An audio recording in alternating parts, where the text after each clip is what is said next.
og dinhi ning atong tulumanon. Inyong masayran ang kamaturan kay sa kamaturan.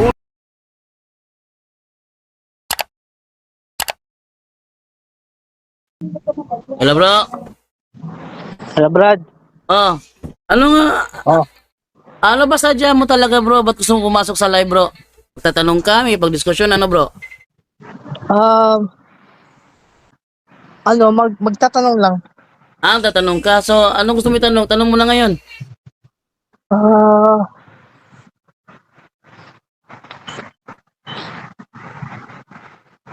Kalimutan ko tuloy. Gaya ng anong gusto mo itanong bro? Sample lang. Ah,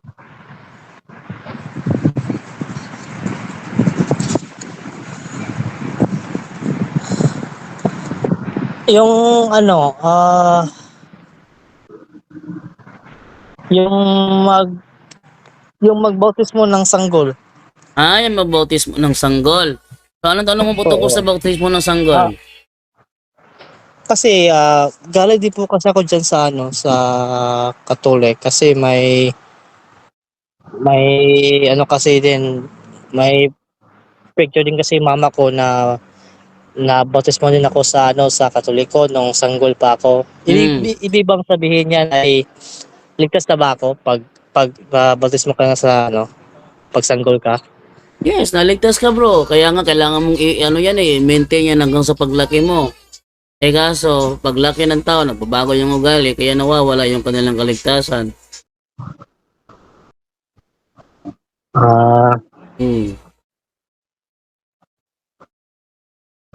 kasi 'di ba pag sanggol kasi parang kasi wala pang unawa yung sanggol kasi inosente pa. Hindi naman yan sa kailangan umunawa muna. Kasi sa Biblia, kahit yung mga sanggol, may pananampalataya yung sanggol kahit sa Biblia. Hindi mo nabasa yon? May pananampalataya ang sanggol. Yung kanilang pananampalataya nga, mas perpekto nga kumpara sa atin eh. Hindi mo nabasa yon? Hindi. Nasa yun bro? Mateo 21:16. Basahin ko. Oh, sige daw. Sige, basahin ko ha. Ito ay nasa Mateo 21:16. Ito sabi rito. Sinabi nila kay Jesus, narinig mo ba ang sinasabi nila? Narinig ko, tugon ni Jesus. Hindi ba ninyo nabasa sa kasulatan? Pinalabas mo sa bibig ng mga sanggol at ng mga pasusuhin ang wagas na papuri. O, tingnan mo yung mga sanggol, pumupuri na sa Diyos. Wagas pa ang kanilang pagpupuri. Di natin ngayon nagagawa. Pero sa nagagawa nila, tingnan mo. Liwanag naman yan. At take note, hindi nakakapagpuri ang walang pananampalataya. Logically understood yan. Pag pumuri ka, may pananampalataya ka. Pag hindi ka pumupuri, wala ka pananampalataya. Sila, pumupuri na sila, wagas pa.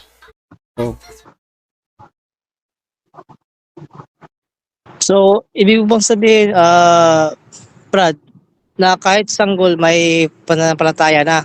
Yes, pumupuri na nga, wagas pa ang papuri nila. Pinalabas mo sa bibig ng mga sanggol at ng mga pasusuhin ang wagas na papuri. Paano magpupuri yung sanggol, Brad? Wala pa nga unawa. Ang Diyos ang magpapalabas. Ang Diyos ang magpapalabas. Sabi ni Jesus, hindi ba ninyo nabasa sa kasulatan? Sa kasulatan na binatay ni Jesus ito. Pinalabas mo sa bibig ng mga sanggol at ng mga papuri, ng mga pasusuhin ang wagas na papuri. Kung sa Bisaya mo babasahin ito ba kasabi sa Bisaya?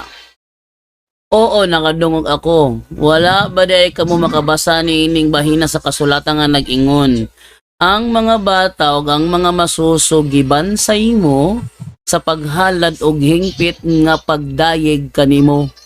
So ang nagpapalabas pala ng papuri sa bibig ng mga sanggol ay yung mismong nagpapapuri. nagpapapuri. Wala namang iba. Ang Diyos naman ang gumagawa. Walang imposible sa Diyos ang nagagawin niya yon. Sabi niyo, gibansay mo sa paghalad og hingpit nga pagdayig kanimo. So ang nagpapalabas ng kanilang papuri sa bibig nila yung mismong nagpapapuri. Kaya gawin ng Diyos yun. Di naman ano yun eh. Kahit na ano, kaya naman gawin ng Diyos eh. Basta yung wala lang kinalaman sa kanyang sarili. Kasi Brad, napapansin ko lahat, mostly talaga sa mga lalo sa mga Katoliko, pag diyan talaga ang basya, pag diyan yung kaligtasan, yung pagsanggol ay bautismohan na, bakit parang paglaki parang naging masama pa nga yung ginagawa nila? Ito magandang tanong dyan. Kahit sino naman bro kahit sino, kahit saang relihiyon pa yan. Halimbawa, nabautismohan sila sa relihiyon ng born again. Huwag mong sabihin sa akin na hindi lalaking matigas ang ulo nun. Kaya nga minsan may matigas ang ulo kahit na born again na siya, matigas pa rin ang ulo niya. Kahit pastor na, matigas pa rin ang ulo nila. Sasapot pa nga sa mga krimen. Bautismado nga mga yon sa kanilang relihiyon. So, ibig sabihin, nasa tao na yan kung magbabago ang ugali niya. Kaya nga sabi, kailangang i-maintain. Para i-maintain. Kung hindi mo ma-maintain, yun nawawala.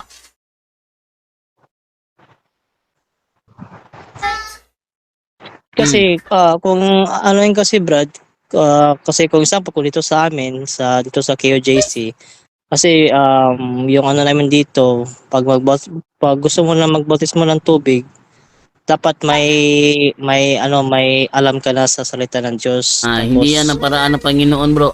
Actually, wala sa Biblia na ang bautismohan ay yaon lamang may unawa. How about yung mga Mongoloid? Yung mga ipinanganak na hindi nakakaunawa, ibig sabihin ba walang karapatang bautismohan ng mga yon? Hindi pwede yan. Hindi pwede yan. Wala akong problema sa mga Mongoloid, Brad, kasi yan naman talaga yung pagkatao kasi, nila. Ang Diyos na ang bahala sa kanila. Hindi.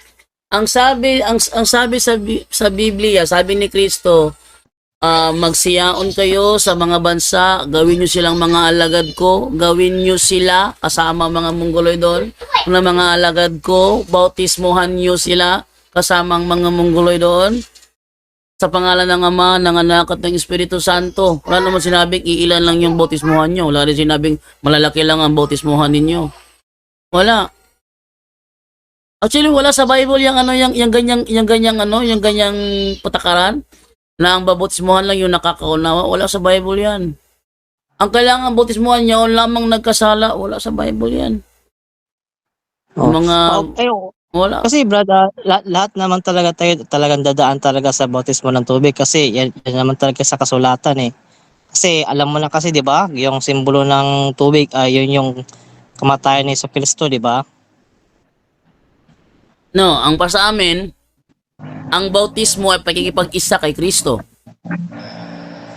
Hindi. Yung nakalagay dyan sa Brad, sa Roma, sa chapter 6, yung pag mabautismo ka na ng tubig, yan yung simbolo ng kamatayan ni Jesucristo. Isa rin yun. Saka yung pagka-resurrection niya. So, yung sa amin kasi dito, Brad, pagkatapos ng bautismo ng tubig, kasi hindi pa kasi yan sapat hindi pa yan sapat ng kaligtasan. Kasi dito sa amin ay sinusunod namin yung kautusan ng salita ng Diyos na pagkatapos ng bautismo ng tubig, talagang dadaan ka rin sa bautismo ng apoy. Yung dyan sa 1 Corinthians chapter 3. Bro, 15, ang magbibigay ng baptism of fire, bro, ay si Kristo. Hindi pwede yung iba na mag-speaking in tongues.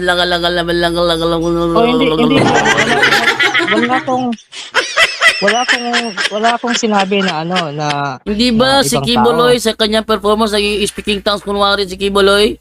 Oh, shalom, wanda. Di ba kumakaroon si Kiboloy?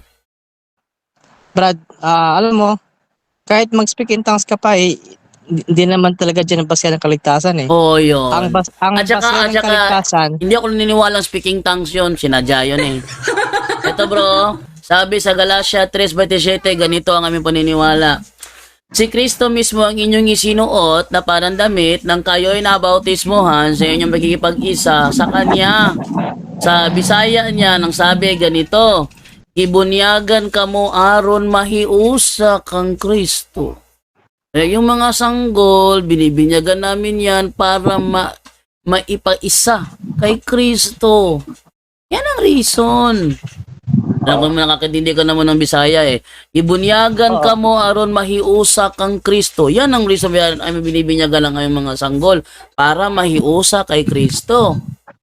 Brad, unsa man tang gingon ni Kristo, Brad, nga once na kumusulod, kung na sunod sa iya ay dalon ang iyang cross kanunay.